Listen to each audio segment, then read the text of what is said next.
Alhamdulillah, wassalatu wassalamu ala asyrafil anbiya'i wal mursalin sayyidina Muhammad wa ala alihi wa ashabihi ajmain, amma ba'd. Baiklah, kami dari mahasiswa STEM ini jurusan Tarbiyah dan Keguruan, prodi Pendidikan Agama Islam TP7. Adapun berdirinya kami di sini untuk melaksanakan atau mengerjakan tugas kami dari mata kuliah administrasi dan supervisi pendidikan yang berjudul supervisi konsep dasar supervisi pendidikan. Adapun poin-poin dari konsep dasar supervisi pendidikan yaitu ada yang bagian A, yaitu adalah pengertian, kemudian masuk ke prinsip-prinsip, tujuan dan fungsi serta peran supervisi pendidikan. Dan adapun bagian B, materi-materinya tersebut. Baiklah, saya dari perwakilan kelompok 1 materi pertama. Perkenalkan, nama saya Muhammad Subhan. Yang pertama yang saya akan jelaskan ini adalah tentang pengertian supervisi pendidikan, di mana supervisi ialah suatu aktivitas pembinaan yang direncanakan untuk membantu para guru dan pengawas sekolah lainnya dalam melakukan pekerjaan secara efektif. Dalam buku Manullah 2015 menyatakan bahwa supervisi merupakan proses untuk menerapkan pekerjaan apa yang sudah dilaksanakan, menilainya dan bila perlu mengkoreksi dengan maksud supaya pelaksanaan pekerjaan sesuai dengan rencana semula. Jadi maksudnya di sini, maksud di sini dari perkataan tersebut yaitu adalah di mana ketika kita ingin menjadi seorang pendidik, kenapa ada yang dikatakan dengan supervisi? Karena supervisi tersebut adalah mengatur atau memberitahu cara guru tersebut bagaimana cara belajar mengajar yang profesional di dalam kelas tersebut. Kemudian supervisi merupakan pengawasan terhadap pelaksanaan kegiatan teknis edukatif di sekolah, bukan sekedar pengawasan fisik terhadap fisik material. Supervisi merupakan pengawasan terhadap kegiatan akademik yang berupa proses belajar mengajar, pengawasan terhadap guru dalam mengajar, pengawasan terhadap situasi yang menyebabkannya. Jadi artinya di sini guru tersebut ketika di dalam melaksanakan tugasnya seperti belajar mengajar, ada yang namanya yang dikatakan dalam sekolah tersebut yaitu adalah guru yang pengawas, di mana dia mengawasi guru tersebut bagaimana dia melaksanakan tugasnya tersebut sebagai seorang guru. Ya, disitulah penjelasan tersebut. Kemudian supervisi pendidikan menurut Amitembun adalah pembinaan ke arah perbaikan situasi pendidikan atau supervisi menurut Saheterian telah mengembangkan dari bersifat tradisional menjadi supervisi yang bersifat ilmiah. Baiklah, itulah tadi tentang pengertian dari supervisi pendidikan tersebut, dan saya akan memberikan lanjutan dari materi ini kepada materi kedua kami. Demikian. Oke, assalamualaikum warahmatullahi wabarakatuh. Baik, selanjutnya materi kedua yakni konsep dasar supervisi pendidikan. Terdapat di bagian poin 2 yaitu prinsip-prinsip supervisi, yakni yang pertama yaitu prinsip ilmiah, yang kedua prinsip demokratis, ketiga prinsip kerjasama, dan yang keempat konstruktif dan kreatif.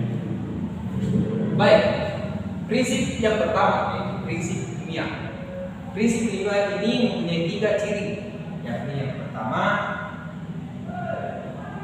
kegiatan supervisi dilaksanakan secara dilaksanakan berdasarkan data.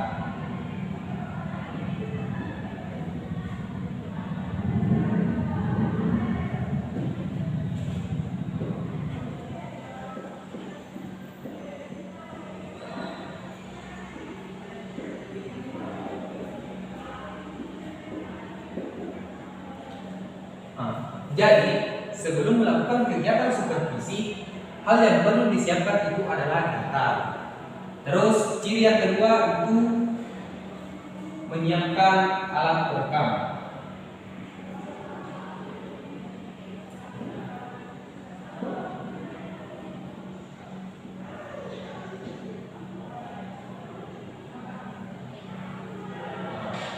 Jadi, ketika kegiatan supervisi ini sudah dilaksanakan, yang perlu disiapkan juga itu adalah alat perekam, contohnya kamera maupun handphone.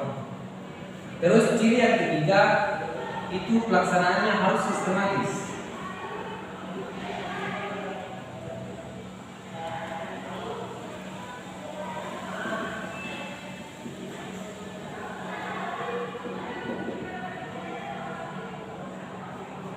Jadi, ketika kita ingin melakukan kegiatan supervisi, pelaksanaannya ini harus juga sistematis atau baik. Terus, yang kedua itu prinsip demokratis. Prinsip demokratis yang dimaksud di sini adalah memberi bantuan kepada guru. Yang kedua itu bantuan yang diberikan kepada guru.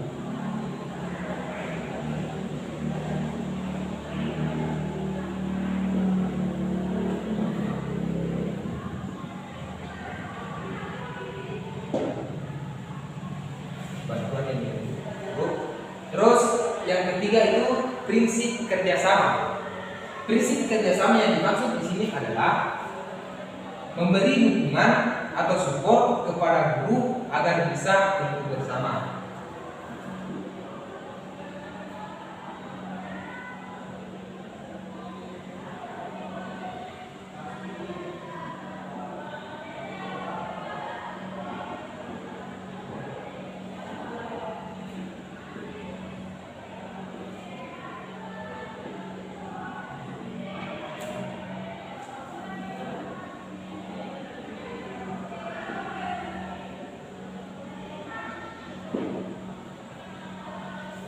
Jadi prinsip kerjasama yang dimaksud di sini adalah memberikan support kepada guru agar bisa tumbuh bersama.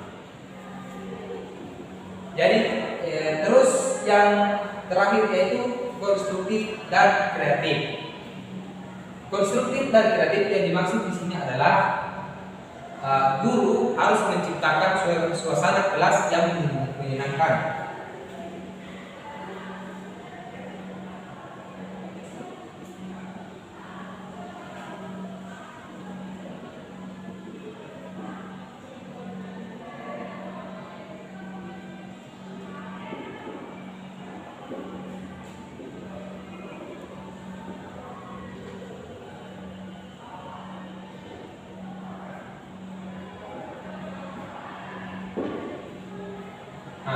Jadi yang dimaksud konstruktif dan kreatif di sini adalah guru harus menciptakan suasana kelas yang menyenangkan. Baik, itulah penjelasan dari saya tentang prinsip-prinsip supervisi. Mudah-mudahan ada hikmahnya. Saya akhiri. Assalamualaikum warahmatullahi wabarakatuh. Assalamualaikum warahmatullahi wabarakatuh. Perkenalkan, nama saya Andi Yusuf, jurusan Tarbiyah dan Keguruan, Prodi Pendidikan Agama Islam semester 5, PP 7. Jadi, saya akan melanjutkan pemaparan materi dari pemateri 1 dan 2. Saya akan menjelaskan tentang fungsi utama supervisi pendidikan, yaitu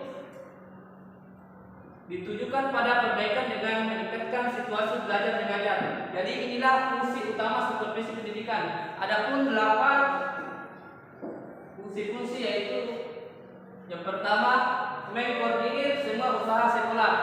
Jadi ini tugas guru untuk mengkoordinir kelima usaha di sekolah. Yang kedua memperlengkap kepemimpinan sekolah. Yang ketiga memperluas pengalaman guru-guru. Dan yang keempat menstimulasi usaha-usaha yang kreatif. Yang kelima memberikan fasilitas dan penilaian. Yang keenam menganalisis situasi belajar mengajar. Yang ketujuh memberikan pengetahuan dan keterampilan kepada semua anggota staf. Dan yang kedelapan memberikan wawasan yang lebih luas. Jadi itulah fungsi utama supervisi pendidikan. Jadi adapun fungsi supervisi menurut Amatembun terdiri dari 4, yaitu penelitian. Yaitu tugas penelitian yaitu fungsi yang harus dapat mencari jalan keluar dari masalah yang dihadapi.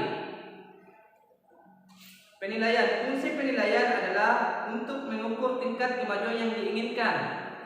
Yang ketiga, perbaikan. Fungsi perbaikan adalah sebagai usaha untuk mendorong guru baik secara perseorangan maupun kelompok agar mereka mau melakukan berbagai perbaikan dalam menjalankan tugas mereka. Yang keempat, pembinaan. Fungsi pembinaan merupakan salah satu usaha untuk memecahkan masalah yang sedang dihadapi. Jadi cukup sekian penjelasan saya tentang fungsi utama pendidikan.